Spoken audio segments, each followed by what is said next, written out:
파도가 묘비를 적시던 그 순간 29년간 숨겨진 진실이 드러났습니다. 소금물에 젖은 돌 표면에서 나타난 것은 단순한 무덤이 아니었어요.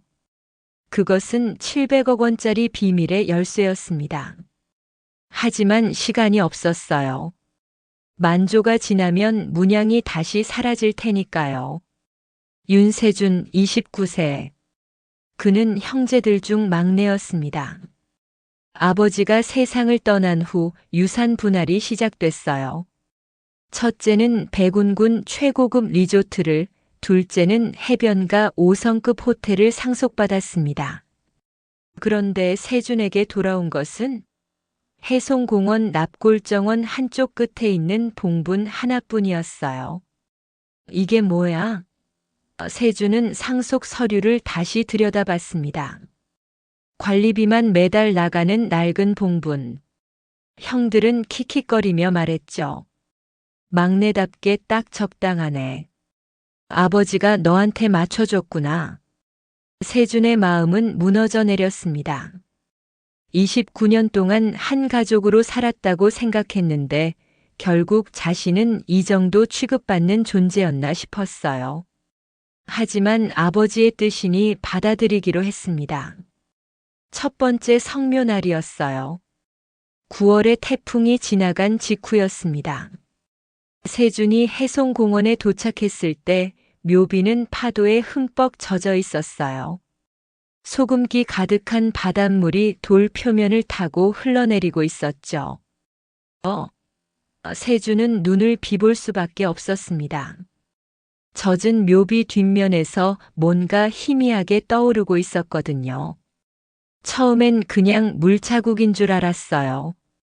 하지만 자세히 보니 그게 아니었습니다. 문양이었어요. 복잡하고 정교한 문양이 돌 표면에 새겨져 있었습니다. 평소엔 보이지 않다가 물에 젖으면 나타나는 특수한 조각이었던 거죠. 마치 지도 같기도 하고 어떤 문장 같기도 했어요. 그런데 문제가 있었습니다. 썰물이 시작되고 있었어요. 1시간만 지나면 이 문양은 다시 사라질 거였습니다. 세준은 급히 휴대폰으로 사진을 찍었습니다. 여러 각도로 최대한 선명하게요. 그런데 이상한 건 문양 한쪽 끝에 작은 글자가 새겨져 있다는 것이었어요. 남항수협 1987-912 저녁 6시 전이라고요. 저녁 6시 전. 왜 시간까지 적혀 있을까요? 세준은 잠을 이루지 못했습니다. 계속해서 그 문양이 머릿속을 맴돌았어요. 다음 날 아침 일찍 그는 남항수협을 찾아갔습니다. 1987년도라면 30년도 넘은 일이었어요. 혹시 1987년 9월 12일자로 된 금고가 있나요? 세준이 조심스럽게 물었습니다. 수협 직원은 고개를 갸웃거리더니 오래된 장부를 뒤적였어요. 있긴 한데. 오래된 금고라서 특별 절차가 필요해요. 신분증과 상속증명서 그리고 열쇠가 있어야 합니다. 세준은 당황했습니다. 열쇠라니? 상속증명서는 가져왔지만 열쇠는 없었거든요. 혹시 다른 방법은? 세준이 말을 꺼내려는 순간 누군가 그의 어깨를 툭 쳤습니다. 실례합니다. 정장을 입은 중년 남성이었어요. 혹시 윤세준 씨 맞으세요? 세준은 고개를 끄덕였습니다. 모르는 사람인데 어떻게 자신을 알까요? 저는 대한개발에서 나온 김 부장이라고 합니다. 혹시 잠깐 이야기할 시간 있으세요? 불안한 예감이 들었어요. 세준은 수협 직원에게 잠깐 기다려달라고 한 뒤 그 남성을 따라 나갔습니다. 세준 씨, 백운군 해송공원 묘역 관련해서 제안 드릴 게 있습니다. 김 부장이 명함을 내밀었어요. 저희가 그 일대를 개발하려고 하는데 세준 씨 묘역만 빠지면 곤란해지거든요. 시세보다 30%더 드릴게요. 어떻습니까? 아니에요.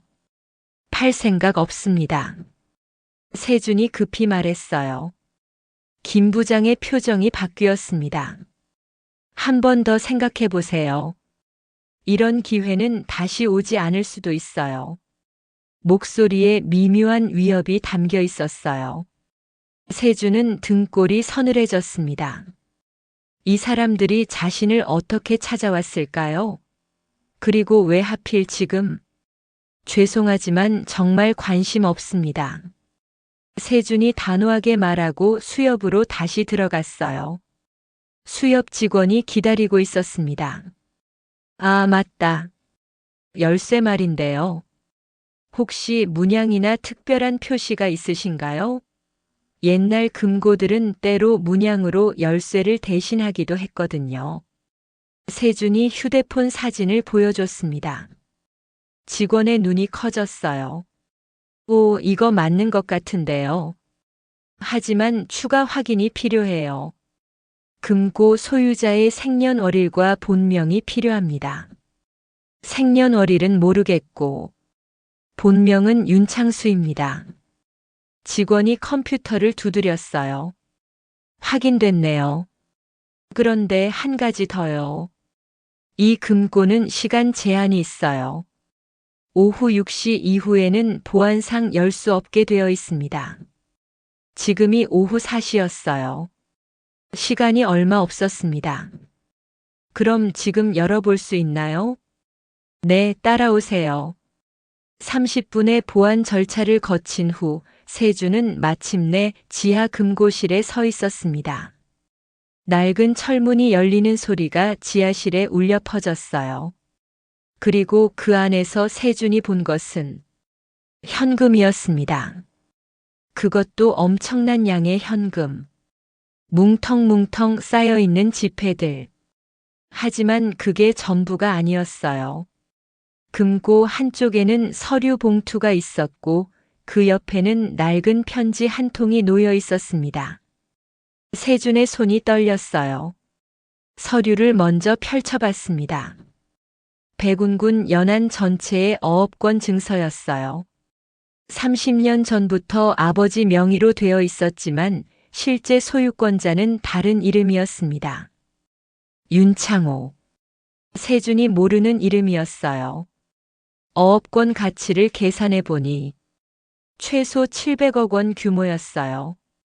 거기에 부동산 등기 부등본들까지 있었습니다.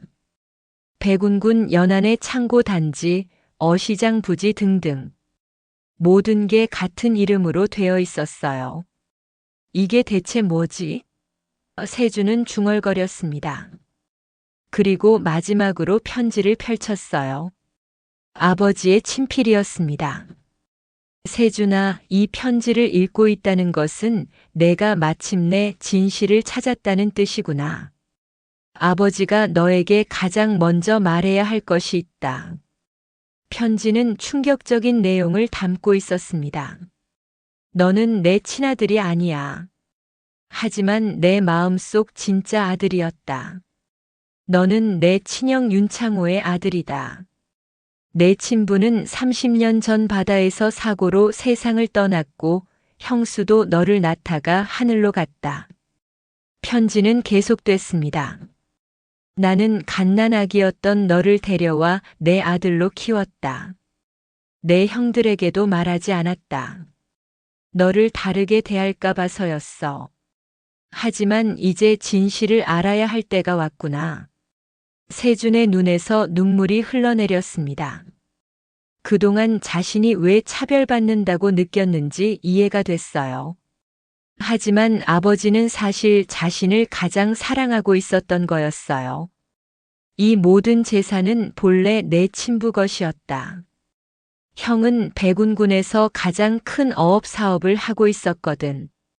나는 단지 관리만 했을 뿐이야. 내 형들에게 준 리조트와 호텔도 사실은 이 어업 수익으로 만든 것들이다. 법적으로 모든 상속권은 내게 있다. 하지만 편지의 마지막 부분이 가장 중요했어요. 세준아, 이 돈을 혼자 가지지 마라. 내 형들이 비록 피가 다르지만 29년간 함께 한 가족이다. 그들도 무너지면 가족이 무너지는 거야. 이 재산으로 등대재단을 만들어라. 가족도 살리고 이 마을 사람들도 도우면서 살아가거라. 세준은 한참을 그 자리에 앉아 있었어요. 29년간 품고 살았던 서운함과 외로움이 한순간에 사라졌습니다. 자신이 사랑받지 못한 게 아니라 너무나 사랑받고 있었다는 걸 깨달았거든요. 여러분이라면 어떻게 하시겠어요? 29년간 차별받았다고 느꼈던 가족들과 700억을 나누시겠어요? 아니면 법적 권리대로 혼자 가져가시겠어요? 구독과 좋아요로 여러분의 생각을 들려주세요. 세준이 수협에서 나오는데 김 부장이 다시 나타났습니다. 이번엔 혼자가 아니었어요. 2명의 부하를 데리고 있었어요. 세준 씨 생각 바뀌셨나요? 김 부장이 다가왔어요. 방금 수협에서 뭘 하셨는지 궁금하네요. 세준은 가슴이 뛰었습니다. 이 사람들이 자신을 감시하고 있었던 거예요. 아무것도 안 했는데요. 세준이 최대한 담담하게 대답했어요. 그러세요? 그럼 좋고요. 제안은 여전히 유효하니까 언제든 연락 주세요. 김 부장이 명함을 더 밀어줬어요. 참 가족들에게도 안부 전해주세요. 특히 형님들 사업이 요즘 어렵다던데. 협박이었어요. 노골적인 협박이었습니다. 세준은 집으로 돌아가면서 계속 뒤를 돌아봤어요. 정말 누군가 따라오는 것 같았거든요.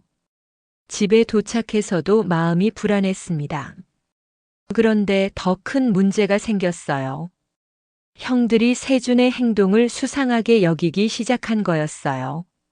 며칠간 연락도 안 되고 갑자기 변호사를 찾아다닌다는 소문이 들렸거든요. 큰형이 전화를 걸어왔습니다. 세준아, 뭐하고 다니냐? 너 혹시 무슨 돈이라도 생겼어? 그리고 누가 너 찾아다닌다던데? 형, 내일 다 같이 모이자. 할 말이 있어. 세준이 대답했어요. 뭔 소린데? 갑자기? 중요한 얘기야. 가족회의 하자. 다음 날 세 형제가 세준의 작은 원룸에서 만났습니다. 형들은 리조트와 호텔 경영이 어려워서 스트레스를 받고 있었어요. 관광객이 줄어들면서 적자가 계속 나고 있었거든요. 세준아, 실은 우리가 도움이 좀 필요해. 둘째 형이 먼저 말을 꺼냈어요. 은행에서 대출 연장도 거부당했어. 혹시 너 어디서 돈 좀 구할 수 있어? 세준은 가슴이 아팠습니다. 형들이 이렇게 힘들어하고 있는 줄 몰랐거든요. 그는 조용히 아버지의 편지를 꺼냈어요. 형들아, 이거부터 읽어봐.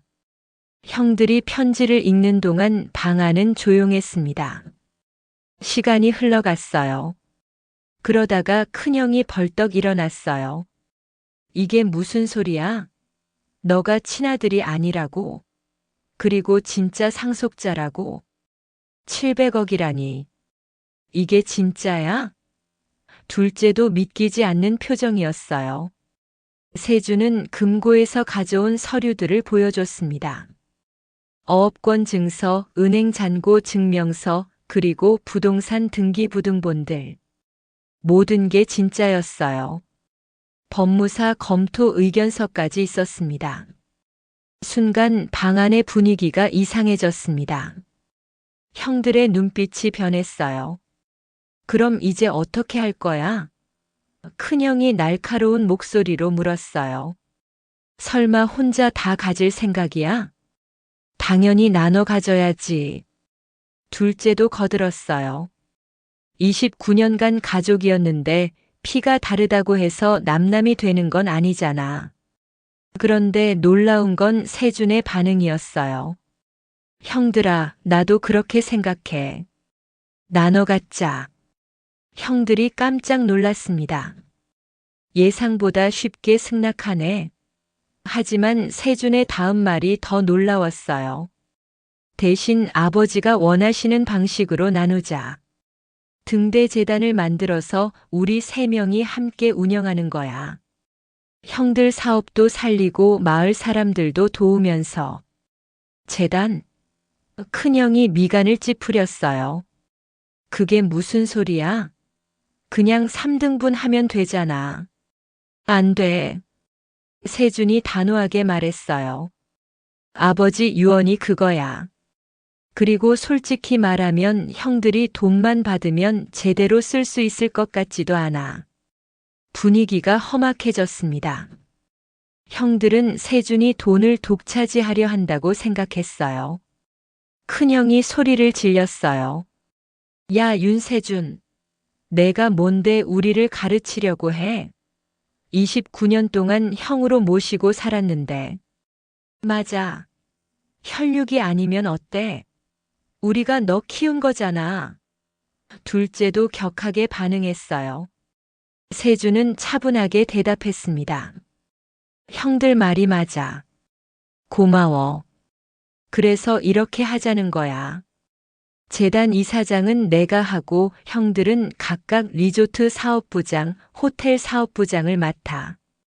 월급도 지금보다 3배로 줄게. 대신 마을을 위한 일도 함께 하자. 며칠간 실랑이가 계속됐어요.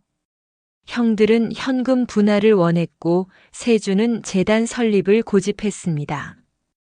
그 사이 김 부장의 압력도 계속됐어요. 전화도 오고 집 앞에 나타나기도 했습니다. 결국 세준이 한 가지 제안을 했어요. 일주일만 시간을 줘. 그동안 내가 준비해 볼게. 재단 정관도 만들고 법무 검토도 받고 세무 처리 방안도 알아보자. 그리고 형들도 생각해봐. 진짜 가족이 뭔지 말이야. 그 일주일 동안 세준은 정말 많은 일을 했어요. 변호사, 세무사, 회계사와 연달아 미팅을 했습니다. 재단 설립 서류를 준비하고 은행에서 자금 운용 계획을 세우고 백운군청에서 마을 발전 방안도 논의했습니다. 행정 절차만 해도 복잡했어요. 등기소, 세무서, 군청을 오가며 서류를 준비해야 했습니다. 그리고 가장 중요한 일. 다시 묘비를 찾아갔어요.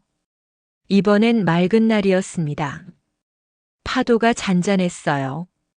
세준은 묘비 앞에 무릎을 꿇고 앉았어요. 아버지, 아니 삼촌, 그리고 친아버지, 제가 제대로 하고 있는 건가요? 바람이 불어왔습니다. 그리고 신기한 일이 일어났어요. 햇빛이 묘비에 비치면서 또 다른 글자가 나타났습니다. 아까와는 다른 각도에서 새겨진 글씨였어요.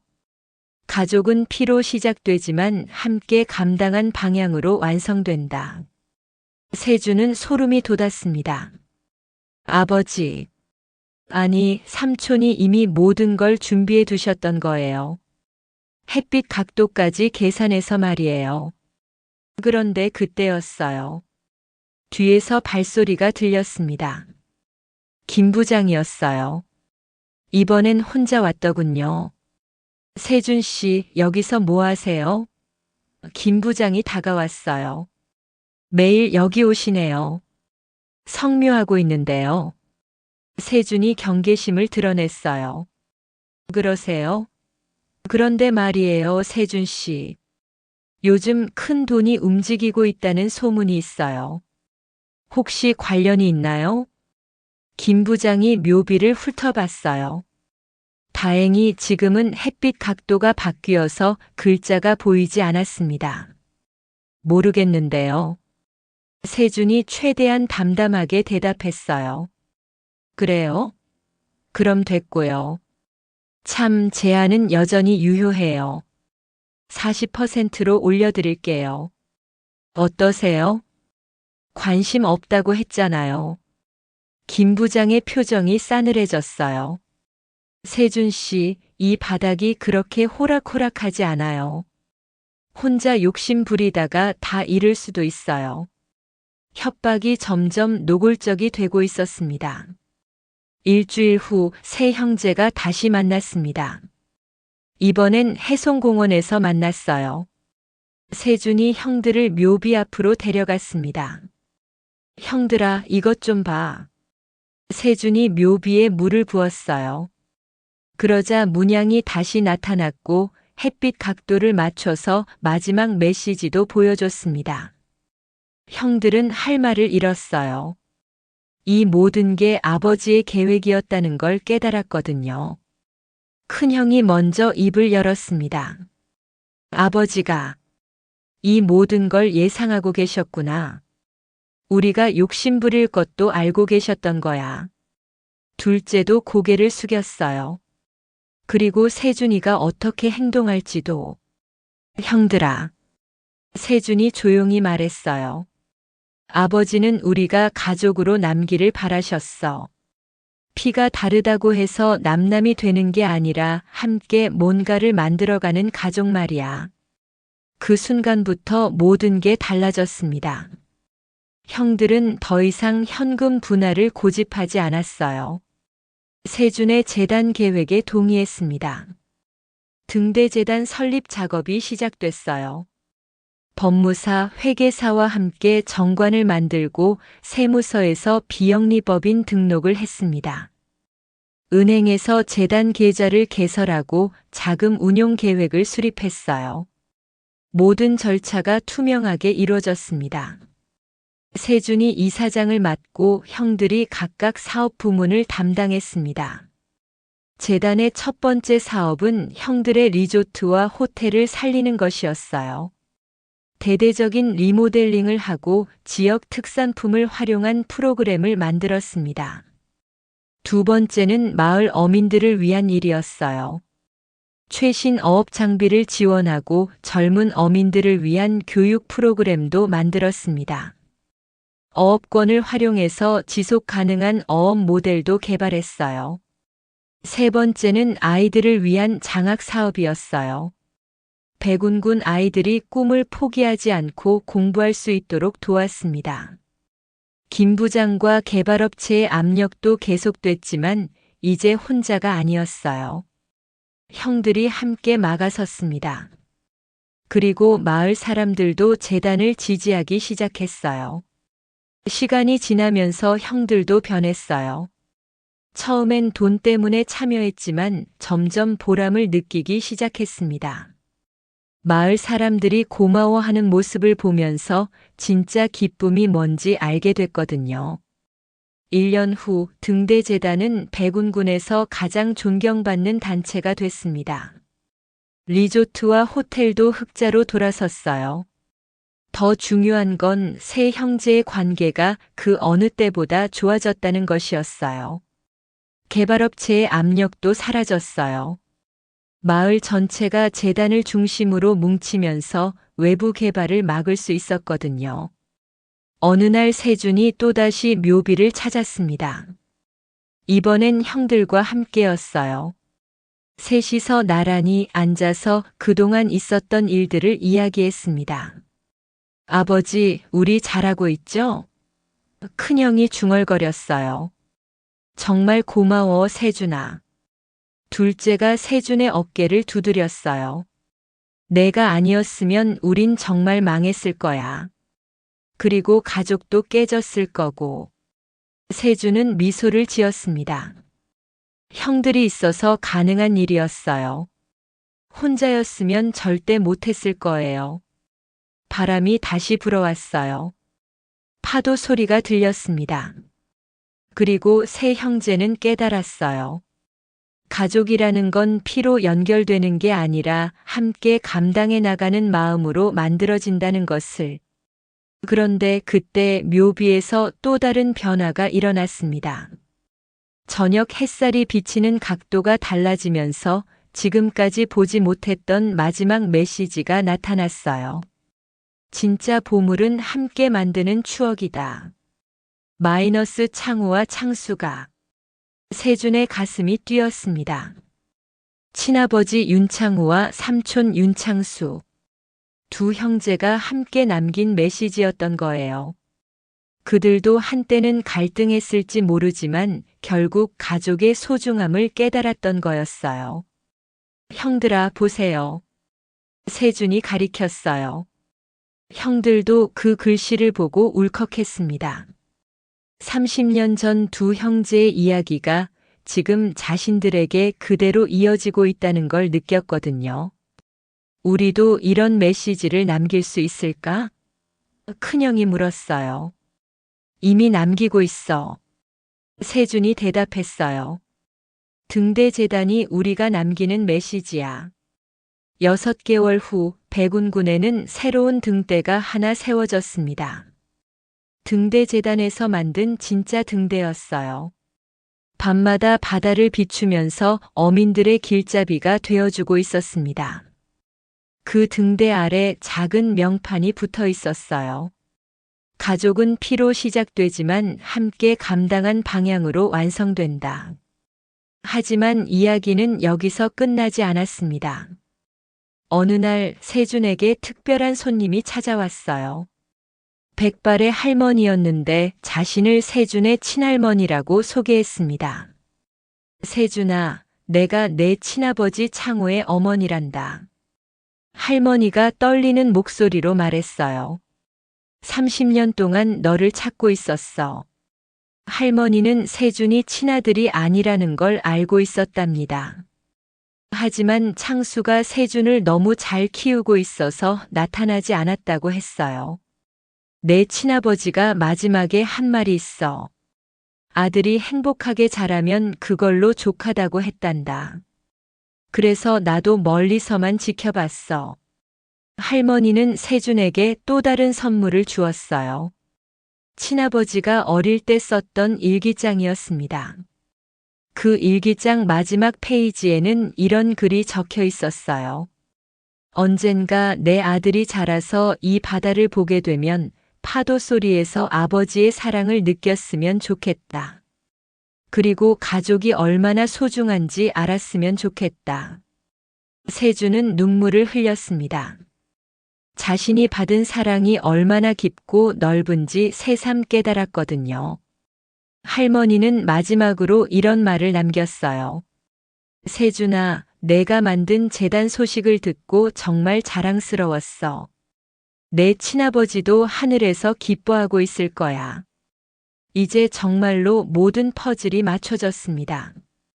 세준은 자신이 얼마나 많은 사람들의 사랑을 받고 자랐는지 알게 됐어요. 친아버지, 삼촌, 형들, 그리고 할머니까지. 그리고 깨달았습니다. 700억 원짜리 유산의 진짜 의미를요. 그건 돈이 아니었어요. 사랑이었습니다. 여러 세대에 걸쳐 이어진 가족의 사랑. 그 사랑을 어떻게 다음 세대에 전할 것인가 하는 숙제였어요. 2년 후 등대재단은 백운군을 넘어서 전국적으로 유명해졌습니다. 다른 지역에서도 비슷한 재단을 만들고 싶다는 문의가 쏟아졌어요. 세준과 형들은 전국을 다니며 강연을 하기 시작했습니다. 가족은 선택입니다. 세준이 강연에서 자주 하는 말이었어요. 피로 연결되어 있다고 해서 저절로 가족이 되는 건 아니에요. 서로를 위해 무엇을 감당할 것인지 선택할 때, 그때 비로소 진짜 가족이 되는 거예요. 형들도 변했어요. 큰형은 돈보다 소중한 건 함께 만드는 미래라고 말하곤 했고, 둘째는 혈육보다 강한 건 마음으로 맺은 인연이라고 했어요. 그들의 이야기는 책으로도 나왔고, 다큐멘터리로도 만들어졌습니다. 하지만 가장 의미 있는 건 백운군 사람들의 변화였어요. 젊은이들이 마을을 떠나지 않기 시작했어요. 등대재단에서 일할 기회가 생겼거든요. 어업도 현대화되면서 소득이 늘어났고 관광객들도 많이 찾아왔어요. 마을 곳곳에 작은 카페와 펜션들이 생겨났고 아이들 웃음소리도 다시 들리기 시작했습니다. 개발업체들도 포기했어요. 마을 전체가 하나로 뭉쳤고 행정기관도 재단을 지원하기 시작했거든요. 김 부장은 다른 지역으로 옮겨갔다고 했어요. 5년 후 세주는 결혼했습니다. 아내는 등대재단에서 일하는 사회복지사였어요. 결혼식은 등대 앞에서 치렀습니다. 마을 사람들이 모두 참석했어요. 혼례사는 큰형이 맡았어요. 오늘 우리는 새로운 가족의 탄생을 축하합니다. 피가 아닌 사랑으로 맺어진 가족을 말이에요. 1년 후 세준에게 아들이 태어났습니다. 이름은 창민이라고 지었어요. 창호와 창수 두 할아버지의 이름을 따서 만든 이름이었어요. 아이가 태어난 날 세준은 묘비 앞에 갔습니다. 아이를 안고 말했어요. 할아버지들, 창민이에요. 우리 가족의 새로운 희망이에요. 이 아이에게도 가족의 사랑이 무엇인지 제대로 가르쳐 주겠어요. 바람이 불어왔고 파도 소리가 들렸어요. 마치 할아버지들이 대답하는 것 같았어요. 10년이 지났습니다. 창민이는 10살이 됐고 등대재단은 이제 전국에 50개 지부를 두고 있어요. 세준의 이야기는 학교 교과서에도 실렸고 매년 수많은 사람들이 백운군을 찾아와요. 하지만 세준에게 가장 소중한 건 여전히 가족이었어요. 매주 일요일마다 형들과 함께 묘비를 찾아가서 한 주간 있었던 일들을 이야기했어요. 창민이도 함께 갔어요. 아빠, 할아버지들이 정말 여기 계세요? 창민이가 물었어요. 응, 여기 계셔. 그리고 우리 마음속에도 계시고. 세준이 대답했어요. 할아버지들이 뭐라고 하세요? 가족을 사랑하라고 하셔. 그리고 다른 사람들도 도우면서 살라고 하시지. 창민이는 고개를 끄덕였어요. 알겠어요.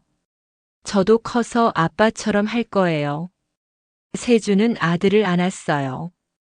이 아이에게도 가족의 사랑이 제대로 전해지고 있다는 걸 느꼈거든요. 해가 지고 있었어요. 등대에서 불빛이 나오기 시작했습니다. 그 불빛이 바다를 비추면서 어민들의 길을 안내하고 있었어요. 세준은 생각했어요. 700억 원짜리 유산의 진짜 의미를 이제야 완전히 이해하게 됐다고. 그건 돈이 아니었어요. 사랑을 전하는 방법이었고 가족을 만들어가는 지혜였어요.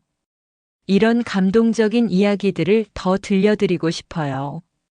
구독과 좋아요, 그리고 댓글로 여러분의 가족 이야기도 들려주세요. 여러분에게도 분명 소중한 가족의 추억이 있을 거예요. 29년 전 갓난아기였던 세준을 품에 안았던 삼촌의 마음. 그 마음이 지금 세 형제를 하나로 묶어주고 있었습니다. 그리고 다음 세대인 창민이에게까지 이어지고 있었어요. 지금 백운군 해송공원에는 새로운 명판이 하나 더 생겼습니다. 등대재단에서 만든 거예요. 사랑은 대물림 된다. 한 세대에서 다음 세대로, 마음에서 마음으로. 세준은 가끔 그 명판을 바라보면서 생각해요. 자신이 받은 700억 원짜리 유산은 돈이 아니었다고. 진짜 유산은 가족을 하나로 만드는 사랑이었다고 말이에요. 그리고 그 사랑은 이제 백운군 전체로 그리고 전국으로 퍼져나가고 있어요. 한 사람의 선택이 얼마나 많은 사람들의 삶을 바꿀 수 있는지 보여주면서요. 여러분에게도 묻고 싶어요. 만약 여러분이 세준이었다면 어떤 선택을 했을까요? 29년간 차별받았다고 느꼈던 가족들과 그 거대한 유산을 나누셨을까요? 아니면 법적 권리대로 혼자 가져가셨을까요? 그리고 더 중요한 질문. 여러분에게 가족은 어떤 의미인가요? 피로 연결된 관계인가요? 아니면 마음으로 선택하는 관계인가요? 가족이란 건 결국 선택이라는 생각이 듭니다. 피로 연결되어 있다고 해서 저절로 가족이 되는 게 아니에요. 서로를 위해 무엇을 감당할 것인지 선택할 때, 그때 비로소 진짜 가족이 되는 것 같아요. 세준과 형들처럼 말이에요. 그들은 피가 달랐지만 함께 무언가를 만들어 가기로 선택했어요. 그리고 그 선택이 모든 걸 바꿔놓았습니다. 지금도 백운군 등대는 매일 밤 불을 밝히고 있어요. 바다를 항해하는 모든 배들에게 길을 알려주면서요. 마치 세준의 이야기가 우리 모두에게 전하는 메시지처럼 말이에요. 가족은 피로 시작되지만 함께 감당한 방향으로 완성된다.